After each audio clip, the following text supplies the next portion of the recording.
और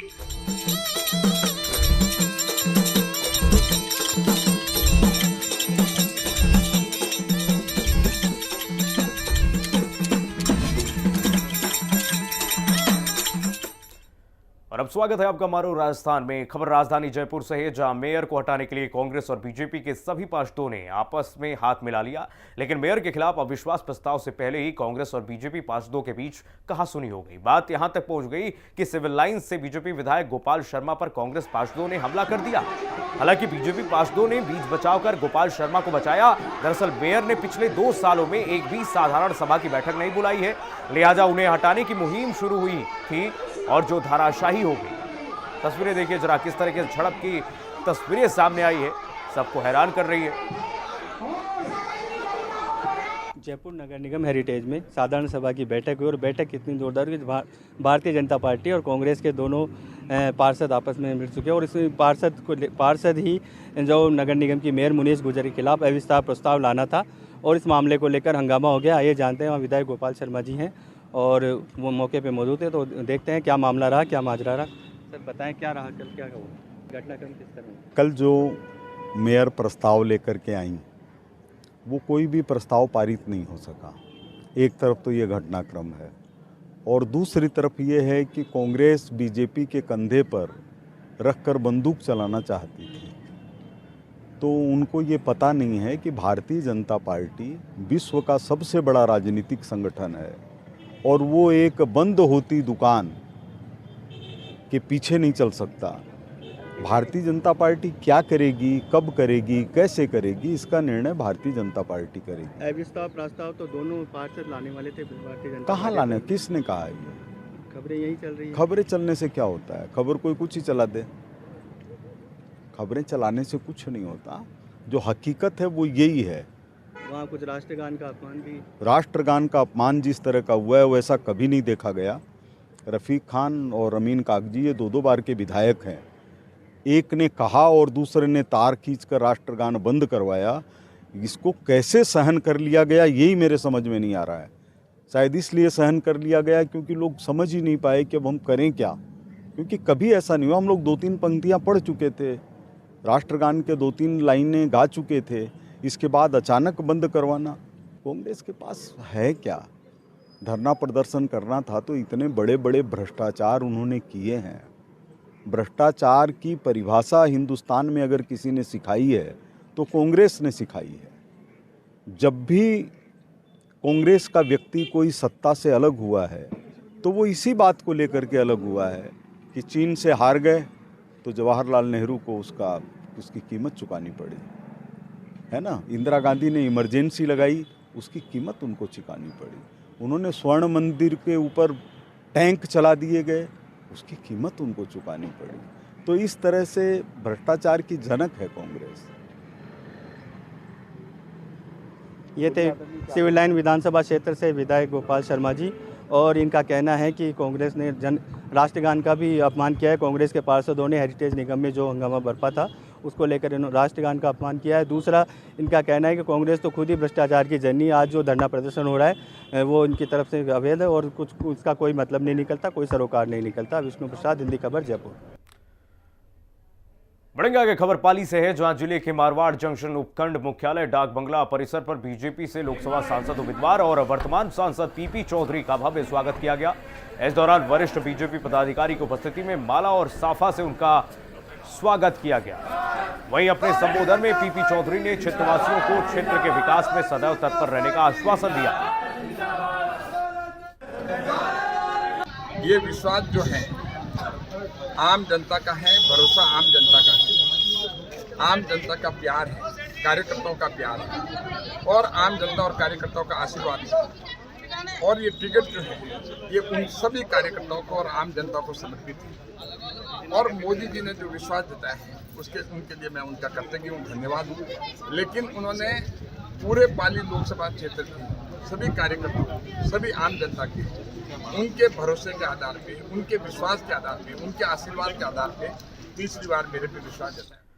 खबर बीकानेर से है, जहां शहरी क्षेत्र के युवाओं और रोजगार के लिए अवसर उपलब्ध करवाने के लिए विधायक सेवा केंद्र बीकानेर पश्चिम द्वारा शहरी क्षेत्र में पहला रोजगार और करियर मेला आयोजित किया गया।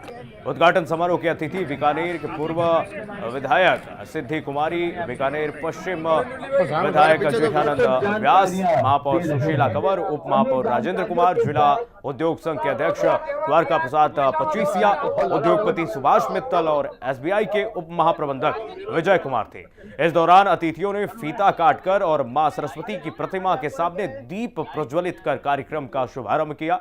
उन्होंने विभिन्न स्टॉल्स का अवलोकन किया, साथ ही निजी और सरकारी क्षेत्र के नियोक्ताओं की जानकारी भी ली।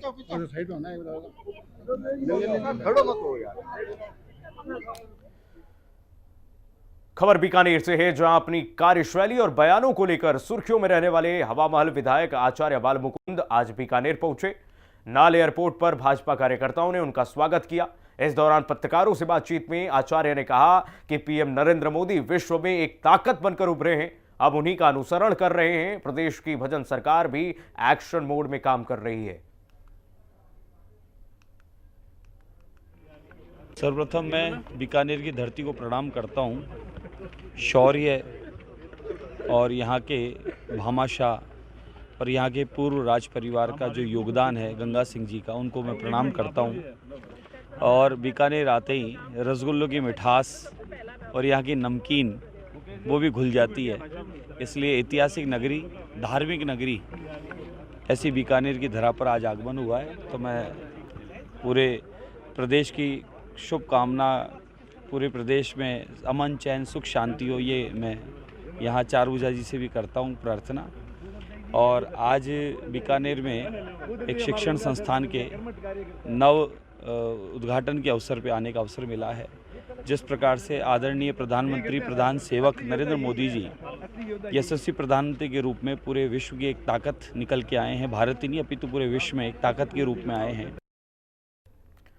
वहीं टोंक में जिला परिषद की साधारण बैठक के दौरान कैबिनेट मंत्री कन्हैयालाल चौधरी पुलिस की कार्यशैली पर जमकर बरसे। कन्हैयालाल चौधरी ने कहा कि 24 घंटे पत्थर और बजरी की ट्रॉली पकड़ने का काम पुलिस का नहीं है, अवैध खनन रोकने का काम माइनिंग विभाग देख लेगा।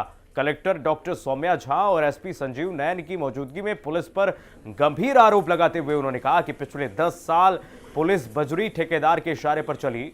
बजरी ठेकेदार ने 200 रुपए टन की बजरी 1000 रुपए में बेची। पुलिस ने बजरी ठेकेदार की चौकीदार की, लेकिन अब नहीं होगा चौकीदारी की, लेकिन अब नहीं किया जाएगा वो कार्यप्रणाली। पुलिस का काम कानून व्यवस्था देखना। चर्चा करिए कि हमें आगे किस तरह से काम करना है। आज हमारी जो सरकार आई है, सरकार जीरो टॉलरेंस पे काम करने वाले, बगैर भ्रष्टाचार होते हम किस तरह से लोगों को उनके हक की डिलीवरी दे पाएं, इसके लिए आज हमारे सभी अधिकारियों बैठ के चर्चा करिए। इनसे डायरेक्शन दिया है कि हमें ईमानदारी से काम करते हुए जनता को संतुष्ट करना। अगर वो आपके पास आता, होने वाला काम उसको समझाए, नहीं होने वाला काम उसको स्पष्ट बताए कि तेरा काम ये इस कारण से नहीं होता, नियम में नहीं आ रहा, तो वो कम से कम संतुष्ट होकर जाए। टीआरसीपी का एमओयू कहाँ है? सचिन पायलट बार बार पूछ रहे हैं, सरकार बताने को तैयार नहीं है। ये तो इन्होंने केवल पूछने में रहे हैं। उनके पास उन्होंने क्या, मैं तो इतना कहना चाहता हूं कि आने वाले 5 साल के अंदर हमारे बिशलपुर से लेके 13 जिलों के अंदर पीने के पानी से लेके टोंक जिले के हर खेत में पानी से लेके इंडस्ट्री के लिए 100% हमने पानी करेंगे। पहले जो हमारी सरकार ने 2018 में वसुंधरा जी ने 2400 MCM की योजना बनाई थी, उसका सही ढंग से दोबारा हमने परीक्षण करने के बाद में अब हम 3500 MCM पानी ले रहे हैं, उसे 1000 MCM पानी ज़्यादा ले रहे हैं। और ये सब रिजल्ट जब काम चालू हो गया, और कन्हैयालाल चौधरी तो वो है कि 90% काम होने के बाद में भी मैं अभी तक मैं पगड़ी नहीं बांध रहा हूँ। आने वाले 3 से 4 महीने के अंदर जब हम शिलान्यास करेंगे, पगड़ी बांध के आपके बीच में आएंगे तो पता लग जाएगा कि हम तो काम करें, हम क्या हम काम कर रहे हैं। अब इनको जाना है तो जाके देखो, वहाँ पे सरकार में जाके देखो, या इनको किस जगह पे लाके, इनको तकलीफ है एमओयू नहीं तो आ जाओ। जब शिलान्यास भी होगा, हमारे डीपीआर भी तेजी से बन रही है, इनको एमओयू देखना है तो राजस्थान सरकार में मुख्यमंत्री के पास जाके बैठो भाई, एमओयू होता है, वहां बताएंगे इनको। लोकसभा में। और अब खबर पाली से है, जहां सोजत रोड रेलवे स्टेशन पर पहली बार साबरमती दौलतपुर एक्सप्रेस ट्रेन रुकी। सालों से स्थानीय लोगों की ये मांग थी, जो गुरुवार को पूरी हो गई। ट्रेन के ठहराव का ग्रामीणों ने गर्मजोशी से स्वागत किया। स्थानीय सांसद पीपी चौधरी, विधायक शोभा चौहान, पूर्व कैबिनेट मंत्री लक्ष्मी नारायण दवे भी इस शुभ घड़ी के साक्षी बने।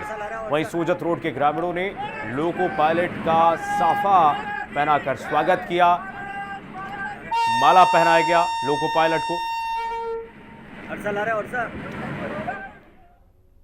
वहीं आगामी लोकसभा चुनाव को लेकर अब पुलिस महकमा भी एक्शन मोड में आ गया है, जिसके चलते जिला मुख्यालय पुलिस लाइन मैदान परिसर स्थित पवेलियन हॉल में क्राइम बैठक का आयोजन किया गया। जिले के पुलिस अधिकारियों की जिला पुलिस अधीक्षक चुनीलाल जाट ने बैठक ली, जिसमें एसपी जाट ने पुलिस अधिकारियों को निर्देशित करते हुए कहा कि आगामी लोकसभा चुनाव में अपने हल्के क्षेत्र में प्रभावी नजर रखें, समय समय पर आपराधिक लोगों की धरपकड़ का अभियान चलाया जाए।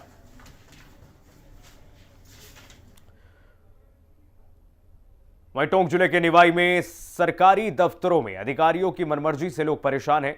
एसडीएम कार्यालय में 11 बजे तक ताले भी नहीं खुलते। ऐसे में अपने काम को लेकर आने वाले फरियादियों को कोई जवाब देने वाला भी नहीं है।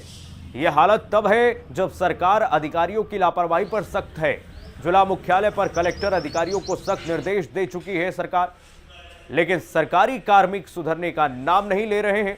प्रशासनिक अधिकारियों के तबादलों के बाद 4 फरवरी की तबादला सूची में नवनियुक्त एसडीएम सुरेश कुमार को निवाई लगाया गया, लेकिन ज्वाइन करने को लेकर कोई जानकारी नहीं है। एसडीएम कार्यालय के अलावा भी निवाई इलाके में सरकारी कार्यालयों के यही हालात हैं।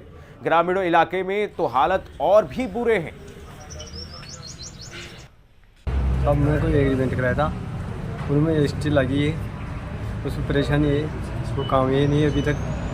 बार बार घूमते हैं, गाँव बार बार रहते हैं, चक्कर देते हैं, कोई कर्मचारी है नहीं है। भाई को आया हुआ कोई कर्मचारी मिले नहीं,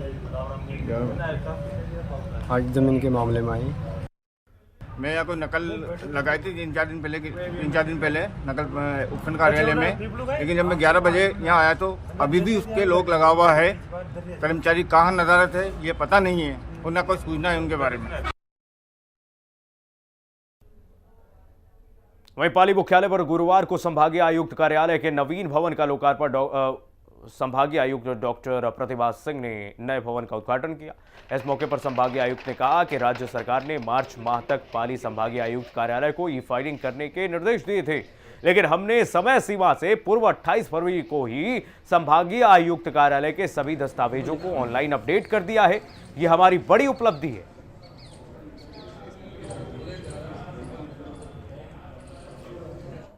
और चलिए फिलहाल के लिए बस इतना ही। खबरें लगातार जारी हैं, देखते रहिए हिंदी खबर।